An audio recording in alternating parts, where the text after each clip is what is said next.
സത്യം പറയാലോ, ഇത്രയും നാസ്റ്റിയായിട്ടുള്ള കറി വേറെ ഇല്ല.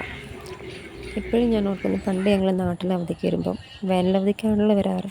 അപ്പോൾ മാങ്ങയ്ക്ക് ഒരു കുറവുണ്ടാവില്ല. അപ്പോൾ അമ്മാമ്മയുടെ സ്പെഷ്യൽ ഈ ഒരു കറി ഉണ്ടായിരുന്നു. എൻ്റെ പൊന്നോ, വായിന്ന ടേസ്റ്റ് ഇപ്പോഴും പോയിട്ടില്ല. ഇപ്പം നമ്മളൊക്കെ വിചാരിക്കുന്ന, ഞാൻ ഉൾപ്പെടെ പണ്ട് വിചാരിക്കുമായിരുന്നു, ഈ കറി ഉണ്ടാക്കാൻ ഭയങ്കര പാടാണ്. പക്ഷേ പഠിച്ചു കഴിഞ്ഞപ്പോഴല്ലേ മനസ്സിലായത്, കാണുന്ന പോലൊന്നുമല്ല, വെറും സിമ്പിളാന്നേ. നമുക്ക് ആ കറിയിൽ നിന്നൊന്നും ഉണ്ടാക്കിയാലോ. ഇതുപോലെ ഓരോ മാങ്ങയുടെയും തൊലി പണ്ട് അമ്മാമ്മ ഉരിഞ്ഞുകൊണ്ടിരിക്കുമ്പോൾ ഞങ്ങൾക്ക് അതിൽ നിന്ന് ഒരു മാങ്ങ അടിച്ച് മാറ്റുക എന്നുള്ളത് ഞങ്ങൾ സ്ഥിരം പതിവായിരുന്നു. എന്തോ ഒരു രസമായിരുന്നു അങ്ങനെ അടിച്ച് മാറ്റി കഴിക്കുന്നതിൽ. സത്യം പറയാമല്ലോ, ഇങ്ങനെയുള്ള ഭക്ഷണങ്ങൾ കഴിക്കുമ്പോൾ അതിൻ്റെ രുചി മാത്രമല്ല, അതിനോട് ചേർന്നുള്ള നമ്മുടെ ഓരോ ഓർമ്മകൾ അതും കൂടെ ചേരുമ്പോഴാണ് നമ്മൾക്ക് ആ കറിയോടുള്ള ഇഷ്ടം കൂടുന്നത്. അങ്ങനെ ഒരു കറിയാണ് മാമ്പഴ പുളിശ്ശേരി. പണ്ട് അടുക്കളയിൽ ചിക്കൻ കറിയൊക്കെ ഉണ്ടാക്കുമ്പോൾ നമുക്ക് പിള്ളേർക്കൊരു ശീലമുണ്ട്. ഇടയ്ക്കിടയ്ക്ക് ഒന്ന് ചോദിക്കും, അമ്മേ റെഡിയായോ, അമ്മേ റെഡിയായോ എന്ന് പറഞ്ഞ സെയിം അവസ്ഥയാണ് ഈ മാമ്പഴ പുളിശ്ശേരി ഉണ്ടാക്കുമ്പോഴും.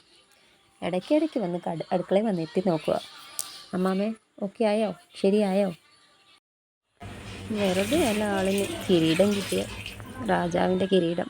പഴങ്ങളുടെ രാജാവല്ലേ, അത്രയ്ക്ക് ടേസ്റ്റല്ലേ ആളിന്. അത് മാത്രമല്ല, ലോകത്തെ ഏറ്റവും കൂടുതൽ ആളുകൾ കഴിക്കുന്ന പഴം ഏതെന്ന് ചോദിച്ചാൽ അത് മാങ്ങാപ്പഴം തന്നെ. പക്ഷെ ഒരു കാര്യം കേട്ടപ്പോഴാണ് ശരിക്കും ഞാൻ ഞെട്ടിയത്.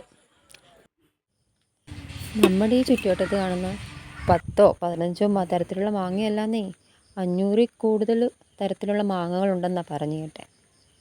അത് മാത്രമല്ല, ലക്ഷങ്ങൾ വിലയുള്ള മാങ്ങയും ഉണ്ടത്രേ. ലക്ഷങ്ങൾ വിലയുള്ള മാങ്ങയൊന്നും തിന്നാനുള്ള ഭാഗ്യം ലഭിച്ചില്ലെങ്കിലും 500 തരത്തിലുള്ള മാങ്ങയുള്ളതിൽ ഒരു പകുതിയെങ്കിലും, എന്നാൽ പോട്ടെ, ഒരു 100 തരത്തിലുള്ള മാങ്ങയെങ്കിലും ഒന്ന് രുചിക്കാൻ പറ്റിയിരുന്നെങ്കിൽ എന്ന് ഞാൻ വെറുതെ അങ്ങ് ആഗ്രഹിച്ചു. നമുക്ക് ആഗ്രഹിക്കുന്നതിന് ഒരു പൈസയും വേണ്ടല്ലോ. പറഞ്ഞു വന്ന് നമ്മളിപ്പോൾ വേറെ ഏതോ വഴിയിലൂടെയൊക്കെ സഞ്ചരിച്ച് വേറെ ഏതോ ഒരു റൂട്ടിലോട്ടൊക്കെ പോയി.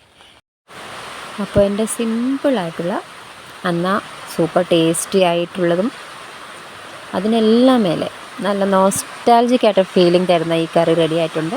നമുക്ക് അടുപ്പിൻ്റെ അത് മാറ്റി. അപ്പോൾ ഞാൻ പെട്ടെന്ന് ഇച്ചിരി ചൂട് ചോറെടുത്ത് നല്ലൊരു പിടി അങ്ങോട്ട് പിടിക്കട്ടെ. നമ്മുടെ മാമ്പഴ പുളിശ്ശേരി കളർ കണ്ടോ, കണ്ടിട്ട് കൊതിയാവുന്നുണ്ട്. അപ്പോൾ ചാനൽ സബ്സ്ക്രൈബ് ചെയ്യാനും ലൈക്ക് ചെയ്യാനും മറക്കരുത്. Thank you, by.